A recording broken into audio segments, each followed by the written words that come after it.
welcome back to the kitchen. So it's getting close to Christmas time and all of your families are going to be coming in. You're going to be spending time with a whole bunch of people that you may not have seen for a while. I thought that it'd be a great time to make up some fresh elderberry syrup. Now, elderberry syrup has a lot of really beneficial qualities, but what we love it for here in our house and on our farm is it helps boost your immune system. So it's not something that makes you feel better, it's something that helps you stay healthy. So we take it when we're not sick, we take twice as much when we are sick, and it just helps boost everything and get your body functioning better so that it's better able to fight off all those little bugs and nasties that you might be coming in contact with that you don't normally come into contact with. So let's get closer to the oven or to the stovetop and we'll make up some elderberry syrup together. All right, so for my elderberry syrup, we're going to use a 3-quart pot or pan here, big enough that it's going to hold all of our liquids and all of our goodies in here without overflowing when it starts boiling.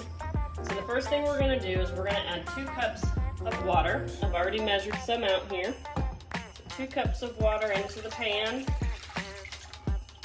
And then we're going to take a 1/2 cup of elderberries.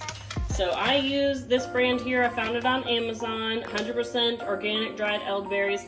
I've tried saving my own elderberries from my plants, but honestly, what we've got growing right now is not the best. So I don't want to use a berry that's not good anymore. So that's why I went ahead and just ordered some from a reputable company that is going to be good for us. So 1/2 cup. 1/2 cup of elderberries, dried, they go in there. They're going to soak up a lot of that water and turn it into wonderful juice. Put that one away. The next thing we're going to need is 1 cinnamon stick. I just have this McCormick's brand cinnamon sticks. You can use an organic cinnamon stick if you want to be super, super fancy with it. But 1 stick straight into the water. Now my recipe calls for 5 organic cloves.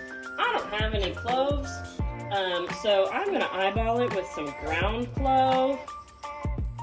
Not entirely sure how big a clove is, but we're gonna just mess with it here and see what we get in the end. And the last thing you're going to need is some fresh ground ginger or an organic dried ginger. Now I know my container looks old and manky and disgusting, but I've actually been refilling this with my own dried ginger that I make myself. So I grow it, slice it super thin, dehydrate it in my oven, and then I blitz it into a powder in my coffee grinder. So it gets a nice, small, thin, fine powder to it. So about 1 tablespoon of the ginger. And in it goes. So what we're going to do now is we're going to let this come to a boil. So we're going to turn it on about medium high heat. Let it come to a boil. Let me grab a stirry thing.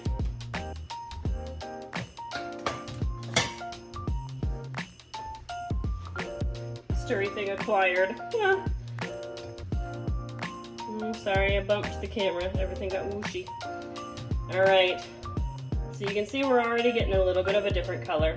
It's going to turn more of that deep purple, that elderberry color that you're used to, almost a black, as it cooks. Because all these berries are nice and dried and they're going to reconstitute and turn into a nice color. So we're going to let that sit, let it come to a boil, and then we'll come back to it.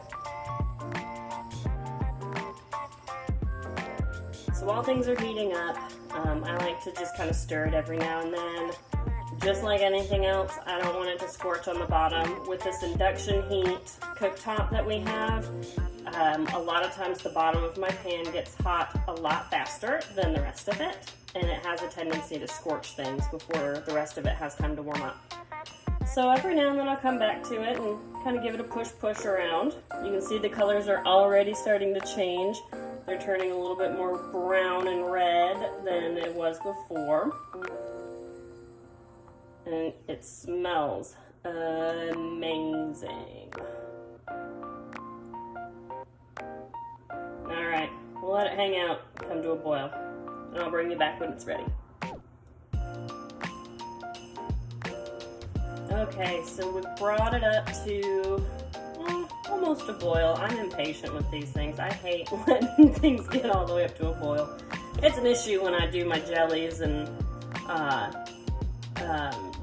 pie fillings and things like that when you're working with the pectin, because that pectin really has to get up to a boil. But anyways, so we're getting pretty close here. I'm gonna bring it down to a simmer, and then we're gonna let this simmer for 20 to 30 minutes. You want it to reduce by about half. So take a mental image of where things are at in your pan, in your bowls, whatever. And we're gonna try and reduce it down by half, and that's gonna give it a nice thickness. All right, so it's been about 10-ish minutes, I'd say. And if you're paying attention to your liquids here, you can see that these berries are getting a lot more plump, and your liquid is getting thicker. So I can tell just by stirring this that things are thickening up. Things are reducing down, as they say. Reduce your liquids. So got a little bit more time, and then we'll take it off the heat and we'll strain it out. So for now, we'll let it keep going. Keep reducing.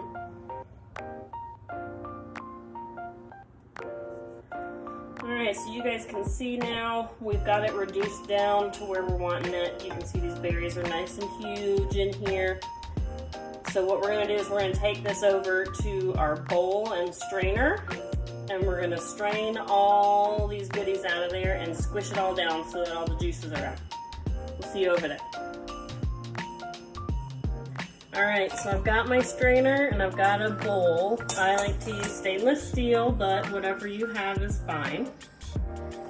So we're gonna scooper it all into the bowl here, into the strainer, excuse me. So now your berries, all these elderberries, have soaked up a lot of this water. And so now we need to really squish it all out.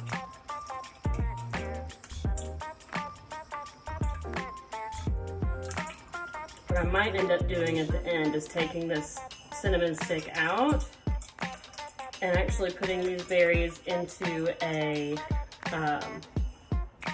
linen cloth that I have. I use it for when I'm making my jellies and things like that, and I need to strain out all the good juices. Because you can see here on the top where my spoon is, it's got a lot of that liquid in there still. So I feel like I'm not getting a lot of this liquid out.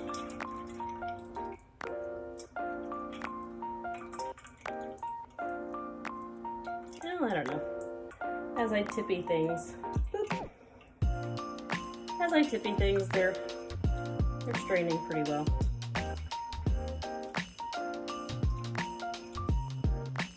So you want to get as much of the juice out as you can, because that's where all the goodies are.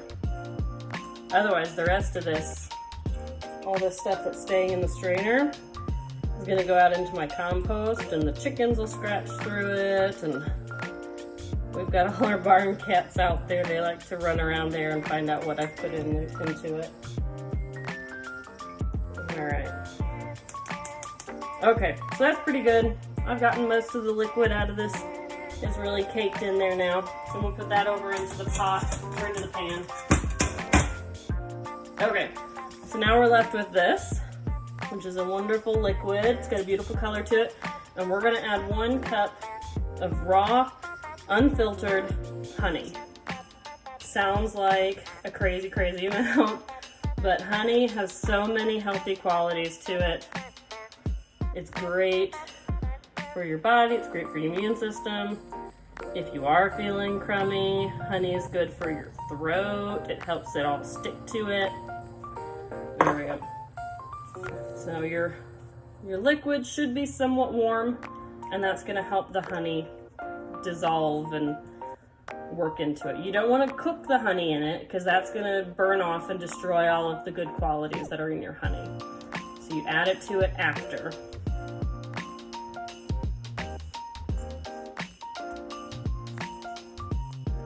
There we go. It's really starting to work in now.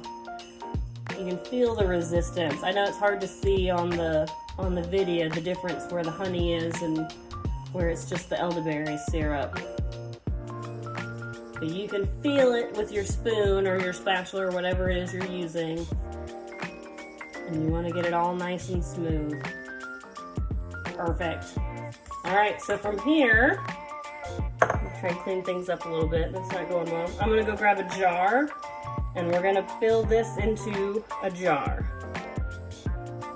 All right, so I've got a couple of mason jars. These are pint sized. And what I'm gonna do is I'm going to pour it in there. So this batch that I just made up, I actually made, oh, there's some honey crystals in there. That's all right. I made it for my sister. They are coming to town for Christmas. And I asked her if she wanted me to make her up some that she can take home with her. So, the honey I had, it's hard, you guys can see that, had some honey crystals in there. It had crystallized a little bit, and that's all right.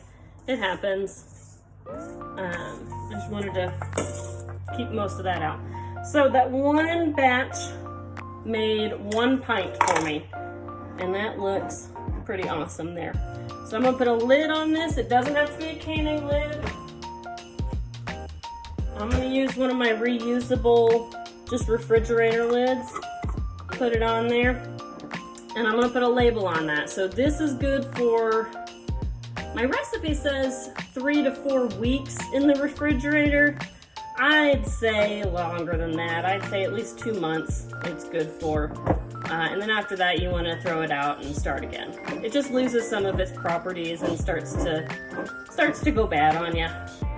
But that's it. That's all it takes to make yourself a wonderful jar of elderberry syrup. I hope this helped you guys out, and I hope you guys try it. If you do, let me know. Show me down below in the comments section how yours ended up. And we will see you guys on the next time. Thank you.